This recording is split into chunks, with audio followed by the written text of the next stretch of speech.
Le DaFresh Morning, c'est 104.5 tonnes de bonne humeur. Tous les matins sur Urban FM. La meilleure radio de la capitale. La meilleure radio de la capitale. Vous êtes sur les 104.5 Urban FM, la station urbaine, et vous écoutez le DaFresh Morning. On est avec Elvis. Elvis, bonjour. Bonjour DaFresh, bonjour René Ruth, bonjour Mosley, bonjour Fallon. Bonjour. Alors DaFresh, on va commencer l'actualité sportive pour parler de la rencontre qui s'est passée hier jeudi du côté du ministère des Sports où on a eu... Est-ce que ça c'est le sport? Ouais, ça fait partie de l'activité sportive. Quand je suis l'émission de sport à Canal, il ne parle pas des rencontres entre les ministres et les fédérations. Ouais, c'est vrai, mais là-bas c'est Canal, nous sommes au Gabon. Donc du coup, lorsque le ministre appelle les médias pour nous parler de ce qui se passe sur le football gabonais, on a le droit de relayer l'information. On veut voir le foot. Bien sûr, on va voir le foot, mais on va faire une petite synthèse de ce qui s'est fait. En fait, c'était l'audit national. Et évidemment, l'audit national de football, là, on a eu des incohérences sur les dettes réclamées par les acteurs. En fait, il faut souligner que pour les saisons 2016-2017, 2017-2018, 2018-2019, en fait, il y a eu plusieurs dettes qui ont été accumulées. Donc, c'est ce travail-là que le ministre des Sports, vu que le cabinet Ernest et Young avait été désigné pour mener les enquêtes sur cette question des dettes du championnat national de première division et de deuxième division. Donc, on était en plein travaux. Il fallait que ce cabinet Ernest et Young puisse donner évidemment les conclusions de cette enquête-là. Maintenant, il ressort plusieurs incohérences, parmi lesquelles, au niveau de la dette, évidemment, les footballeurs disent que la dette, elle est estimée à près de 1,832 milliard de francs CFA et il y a évidemment 525 millions de créanciers, je prononce bien, qui a été reconnu par les clubs. Et les 1 milliard 256 millions restants seulement, évidemment, les clubs disent que pour eux, ils reconnaissent seulement 339 millions de francs CFA. Donc, il y a eu toute une incohérence entre les présidents des clubs, l'association des footballeurs professionnels, la LINAF et autres. Mais ce dont on peut souligner, c'est que la Fédération gabonaise de football, pendant le Covid, avait payé 250 millions qui était normalement pour l'aide Covid, qui avait été réservée pour les joueurs. Donc, au niveau de la fédération gabonaise de football a fait cet effort de payer 250 millions qui avait été payé en deux tranches. La première tranche avait été versée par la LINAF qui avait recensé près de 700 joueurs Mosley et qui avait évidemment donné chaque joueur 150 000 sur les 700 qui avaient été répertoriés.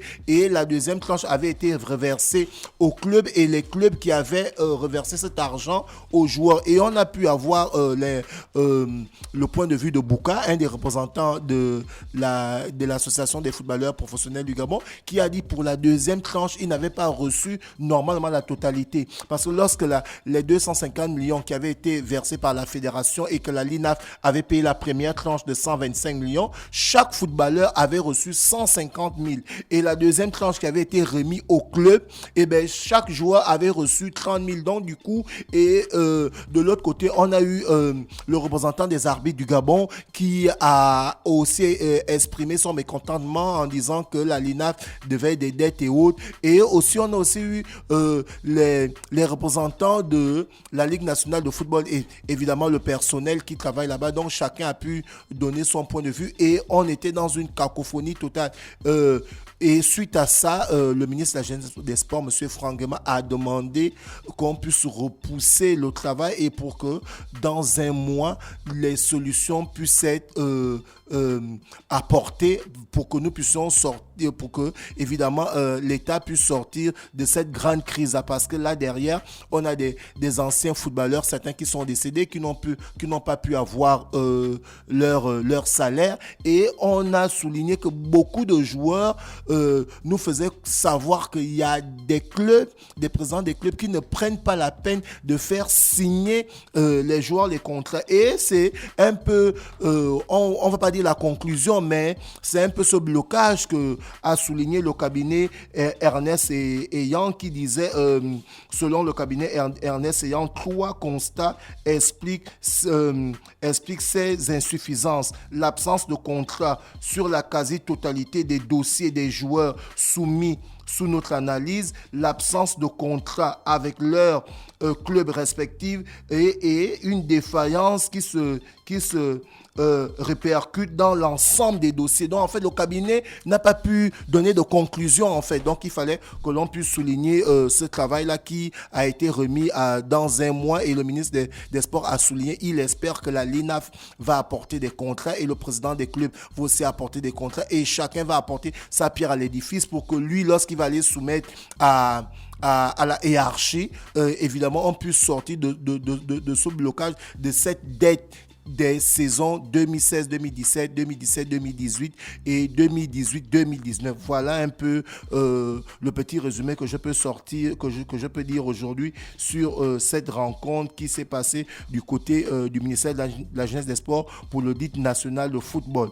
Et on va parler évidemment de basketball d'Afrique.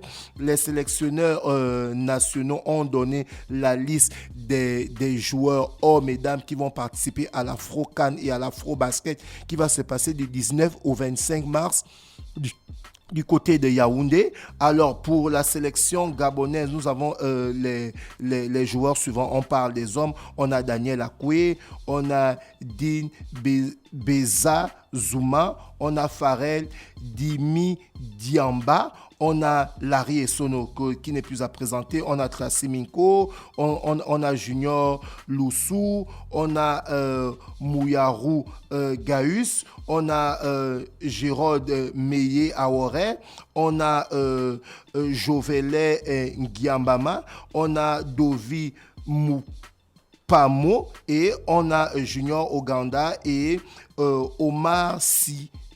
Donc voici la liste des 12 qui ont été retenus pour représenter le Gabon pour l'équipe masculine de basketball. Et chez les dames, parce que c'est une double élimination qui va se passer du côté de Yaoundé, l'Afro-CAN et l'Afro-Basket. Donc les deux sélections gabonaises vont aller participer à ces éliminatoires de la CAN parce qu'il va falloir être qualifié pour la CAN. Donc on va dire c'est un championnat d'Afrique centrale de basketball hommes et femmes.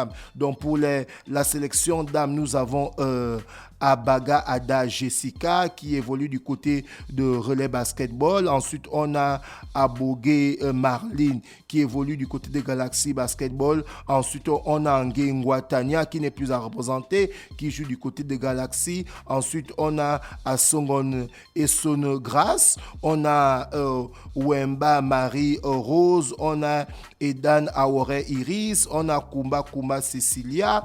On a Oxane Séraphine, on a Moussouri Makolom, on a Nan Abaga Flore, on a Ngeme Eban Mélodie et on a Oruki Anna Francine. Donc voici les joueurs hommes et femmes, on parle de basketball, qui ont été retenus pour l'Afro-Basketball qui va se jouer du côté du Cameroun. Et le calendrier est déjà sorti parce que là, on a les équipes qui vont participer. On a évidemment le Gabon qui sera représenté par ces deux équipes. On a le Cameroun, on a le Tchad, on a la Centrafrique, on a la Guinée équatoriale. Donc pour la première journée, alors nous avons le lundi 20 mars à partir de 15h, le Gabon va croiser le fer face au Tchad et toujours le lundi 20 au gymnase de Yaoundé à partir de 18h, le Cameroun sera opposé à la Centrafrique. Donc voici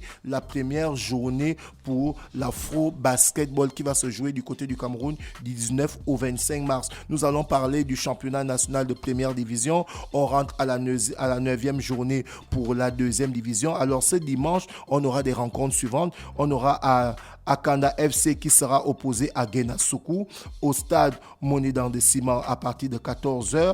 Et du côté de Lambaréné au stade Jean Koumou à partir de 14h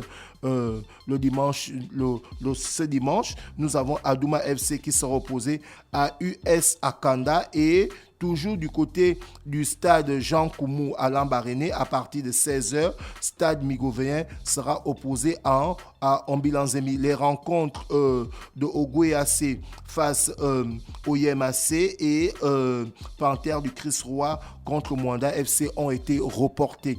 Et pour la 13e journée du National Foot de première division, parce que là, on donnait les rencontres pour la deuxième division. Là, maintenant, on va parler pour la première division du National Foot. Ce 17 mars, donc ce vendredi, du côté du stade Monédan de Siban, à partir de 15h, vous avez la possibilité d'aller regarder la rencontre du CS BNG face à l'Union sportive d'Oyem. Et du côté du stade de l'INGS, toujours à partir de 15h, le CF Mounana sera opposé au Football Canon 105. Du côté du stade Idriss Ngari, à 15h, le Football Club Missile sera opposé à Asdikaki. Et du côté du stade Jean Koumou, aujourd'hui, ce vendredi 17 mars, à partir de 15h, Lambaréné Athletic Club sera opposé à Bouengidi Sport. Et du côté de Gaston Péril, toujours ce vendredi 17 mars, à partir de 15h, l'Union sportive de Bitam reçoit le Sandberry sportif. Et du côté de Port-Gentil, toujours ce vendredi, du côté du stade Pierre-Claver d'Ivongi, à partir de 15h, Asmanji, le tenant du titre, reçoit Vautour Club, le club des policiers. Et le dimanche 19 mars, du côté du stade Monidan de Siban, l'association sportive Manga Sport va recevoir Lozo Sport. Donc voici les différentes rencontres de la 9e journée et de la 13e journée du National Foot de première division et de deuxième division d'Afresh. La Ligue des Champions,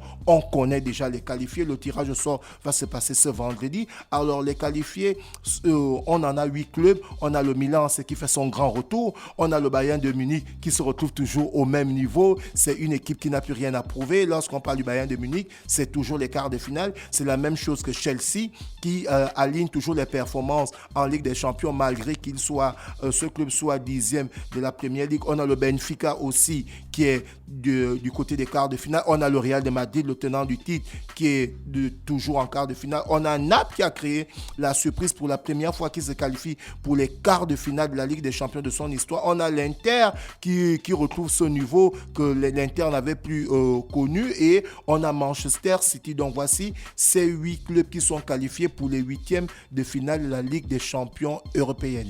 Merci Idriss avec nous ce matin sur les 104.5 Urban FM, la station urbaine dans le Da Fresh Morning. On va en musique avec le titre Steph Curry de Chris Da Crazy qui fête son anniversaire aujourd'hui. Le Da Fresh Morning, c'est 104.5 tonnes de bonne humeur. Tous les matins sur Urban FM. La meilleure radio de la capitale. La meilleure radio de la capitale.